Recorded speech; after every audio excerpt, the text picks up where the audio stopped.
কলম্বিয়ার সঙ্গে 1-1 গোল ড্র করে কোপা আমেরিকার কোয়ার্টার ফাইনাল নিশ্চিত করেছে ব্রাজিল। 5 বারের বিশ্ব চ্যাম্পিয়নরা অবশ্য গ্রুপ চ্যাম্পিয়ন হতে পারেনি। কলম্বিয়ার পেছনে থেকে গ্রুপ রানার্স আপ হয়ে কোয়ার্টার ফাইনালে উঠেছে সেলেসাওরা।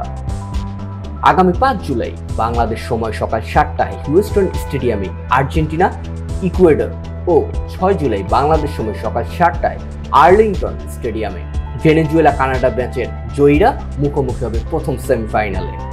অন্যদিকে 7 জুলাই বাংলাদেশ সময় সকাল 7টায় লাস ভেগাসে গ্রুপ সির চ্যাম্পিয়ন উরুগুয়ের বিপক্ষে কোয়ার্টার ফাইনালে মাঠে নামছে ব্রাজিল।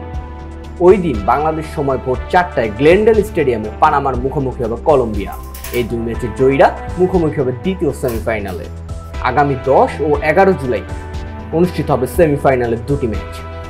তৃতীয় স্থান নির্ধারণী ম্যাচটি অনুষ্ঠিত হবে 14 জুলাই।